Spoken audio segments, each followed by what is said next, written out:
The Eastern Football League never fails to deliver, and the EFL TV never fails to deliver. And it's all thanks to Ferntree, Gully, Holden and HSV, where driving and local footy means a great deal.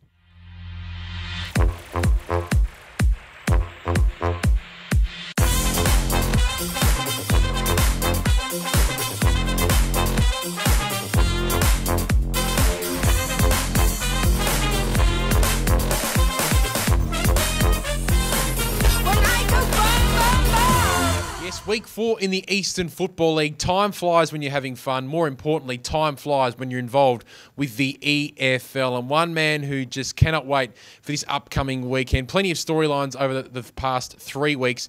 So we're off to a magnificent start. And he's been all over it. He's the man who used to milk cows for a living. Peter Baird. Frosty, some unbelievable games over the weekend. You must be just sort of licking your lips about how this season might pan out for the remaining 17 weeks or so.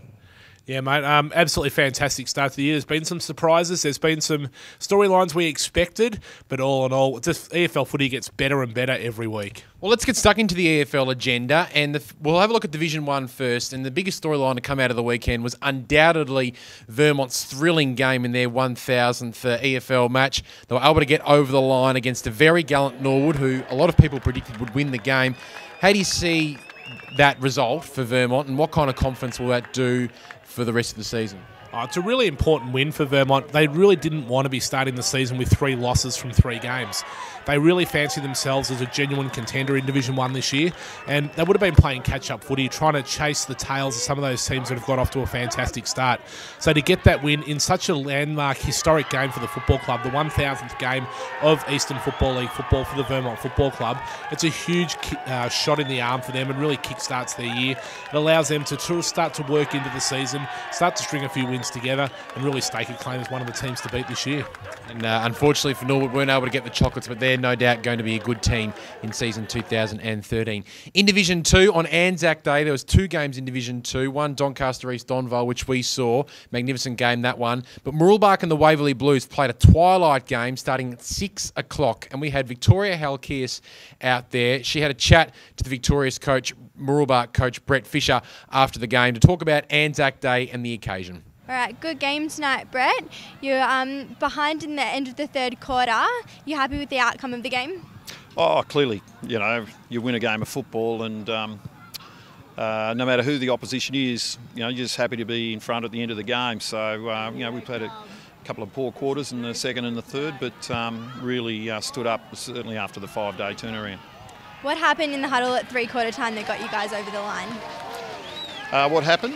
Look, I think it was more a case of really putting the acid on the midfielders. They were complacent in the second 2 quarters and, you know, everyone was tired, so we just had to really ask them to dig deep and get the edge players to come in and support them as hard as they could. And, yeah, fortunate enough that we got a bit more movement forward. They did a really good job. You started to run away with it at the end of the fourth quarter. What was going through your mind? Oh, look, we never ran away with it. I felt that once we got within a goal, we were a really good chance because it was quite clear that they were starting to try to defend the game as opposed to try to win it. So, you know, we were on the positive and they were on the negative, so we just took advantage of our momentum and luckily enough, we got over the line. Playing on Anzac Day, pretty big honour and under lights. Do you reckon that added to the atmosphere and the pressure of the game? Oh, certainly. There was a great opportunity for other clubs to come and watch us, and that was the whole reason why we wanted it at night, so we can get a bigger crowd, and we know we're going to expose ourselves to other clubs to do their homework on. But you know, it's one thing that we really respect is Anzac Day, and we think that it's a great opportunity for the local RSL club to come down and have a lunch and watch some footy not too late at night, and everybody else to enjoy the day. Beautiful. And you've got North Ringwood next week. You've got a couple of extra days rest. How do you think you're going to go?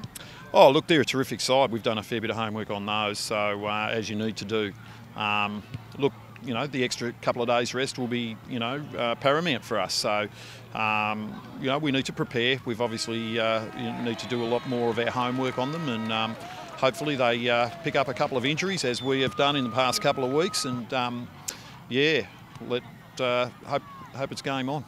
All right, well, good luck for next week and the rest of the season. Thanks for your time. Terrific. Thanks very much. Let's turn our attention to Division 3, Frosty. And it's always a tight division.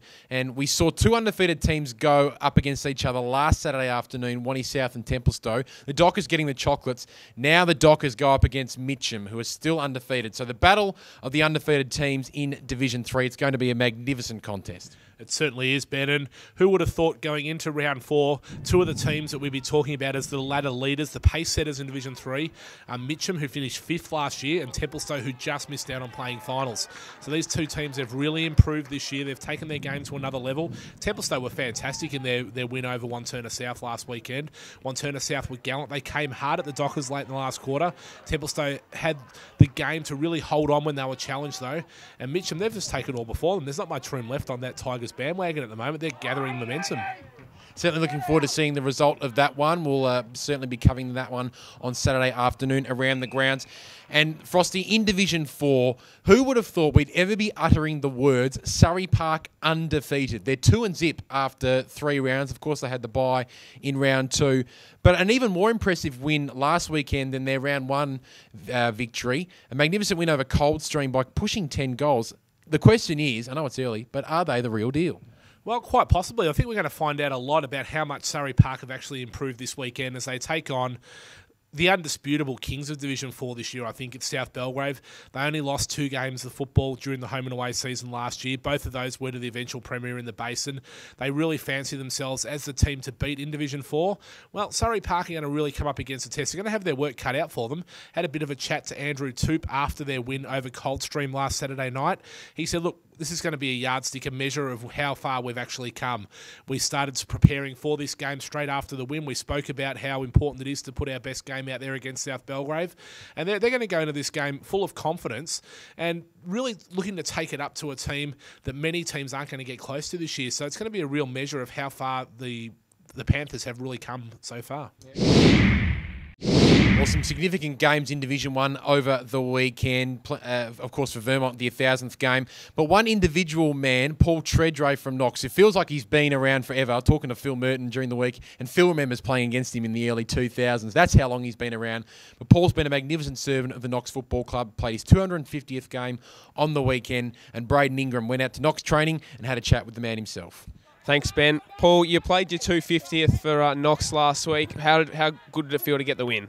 It was fantastic. We were always a bit sceptical about how the win was going to play out, and we sort of both sides bottled the ball up in a dead pocket, but it was good to get over the line.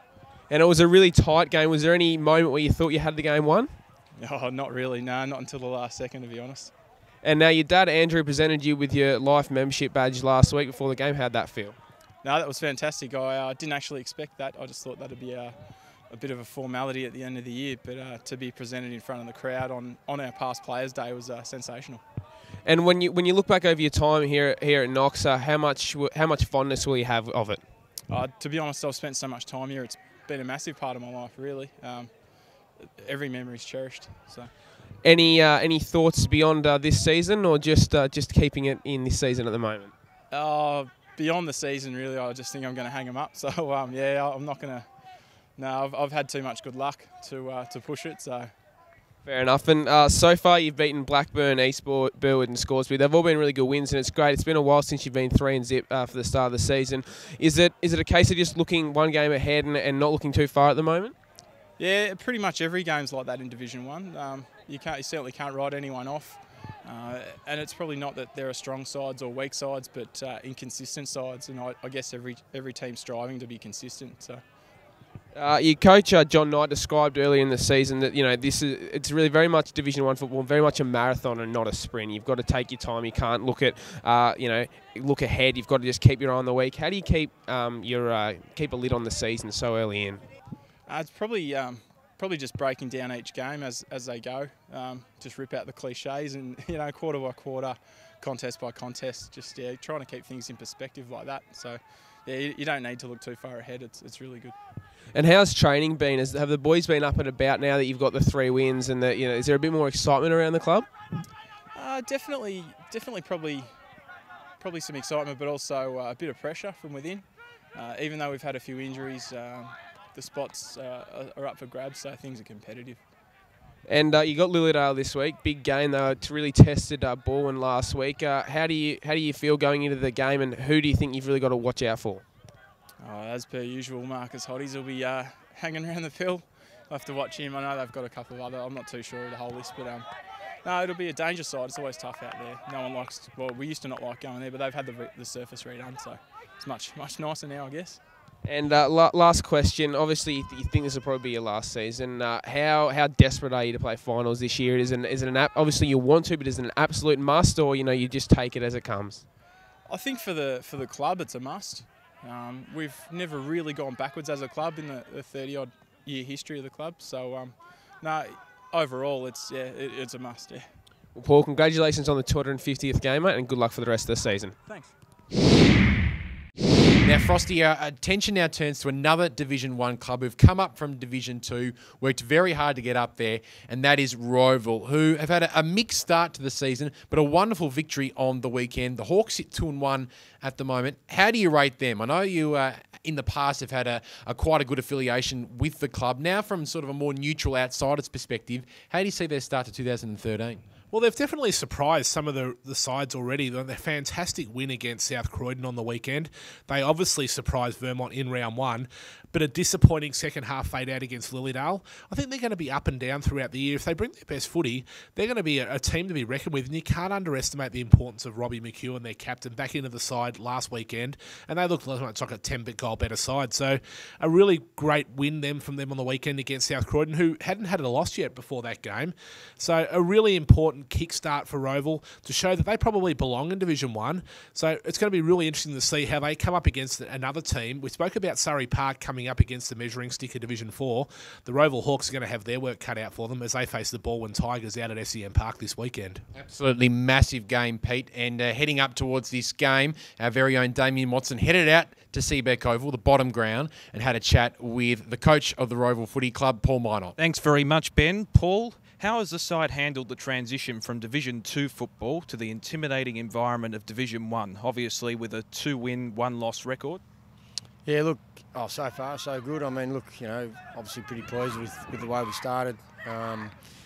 If someone said at the start of the year, give you 2 wins out of the first 3 games, I would have said, yeah, no worries, I'll take it. But yeah, absolutely. I think we've started off pretty well, but yeah, there's only 3 rounds in. We've got plenty more work to do.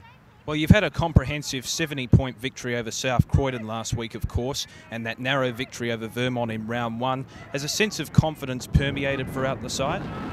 Oh, look, absolutely. I mean, but then we got flogged up at Lilydale, by 60 points. So certainly a week in footy is a long time, and you can't get too happy with yourself at times because you never know what's around the corner. So look, we're just taking the old cliche 1 week at a time. But look, the 2 wins we've had have been really pleasing, and the loss we've had was really disappointing. But that's going to be the state of things this year. I think we're going to be up and down side, but if we can hit some consistency, then that's what we're looking for.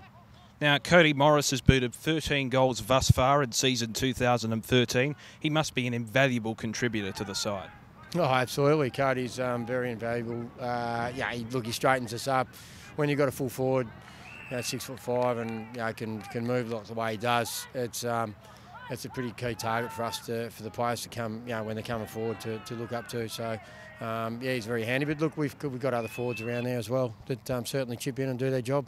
Now, you come up against a potent force in the Baldwin Tigers on their home turf this week. Obviously, they're the reigning premiers. How have the boys prepared for this huge testing clash?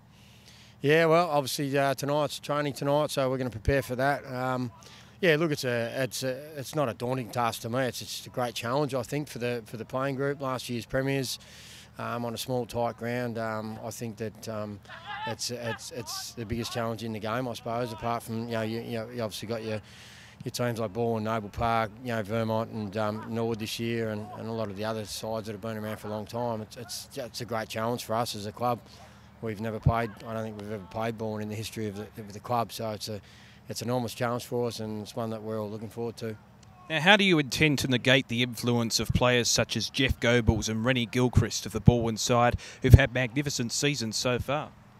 Oh, look, at the end of the day, they're going to get their fair share of the ball, I suppose, and it's hard to stop guys like that. But Look, the way I coach is that we try and make sure that we get them after the ball so that the ball's not in their hands as much as what it should be. But, you know, we'll certainly have to have a look at that at selection this week on whether we have run with roles or we just try and, you know, go one-on-one with them. I'm not sure yet, but certainly they're great players, those guys, within their own right, and we've got a bit of work to do. Well, Paul, best of luck for the weekend, and we wish you well. Thanks very much, guys. Cheers. Righto, time for our favourite part of the week, Frosty. It's the EFL TV Play of the Week. Some great nominations from round 2 of the EFL, but there was one standout in the end, and he comes from the Norwood Footy Club.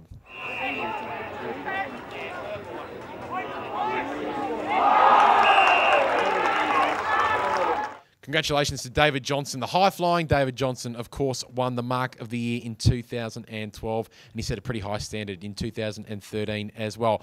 Righto, we've got another 4 entries for the round 3 edition of the EFL TV Play of the Week. A, B, C, and D. Check these 4.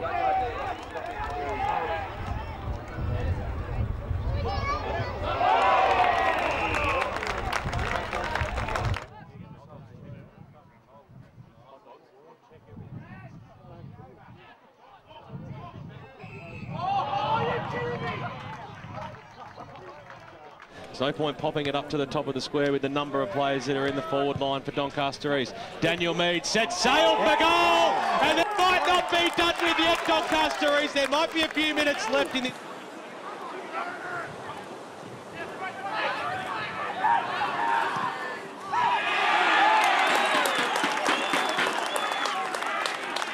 Another 4 great plays as part of the EFL TV Play of the Week. Frosty, I know you were certainly at the Wani South game, and you were also out at the Anzac Day game, Doncaster East and Donvale. Which one took your fancy? Any of those 2 or any of the games from Division 1? I really love that. 6 bites of the cherry from a good mate of mine, Simon Grasser, there at full forward for the Templestowe Dockers. Just kept his eyes on the ball, never lost track of where it was. Bit of dispute there from the Wansurna South fullback in Hoot Kammer as to whether or not he actually got a bit of a hand on it somewhere along the line. The umpire paid it, so it's good enough for me. I reckon it's this week's EFL TV Play of the Week. And of course, Frosty, we continue our search for the best haircut in the Eastern Football League. Last week, you brought to the table Krista Rowe, the Fro from the Eastern Lions. Very, very nice work from him. But I'm bringing one to the table here today. I saw a photo come across my desk the other week, and it's one of our favourite players from the Knox Football Club.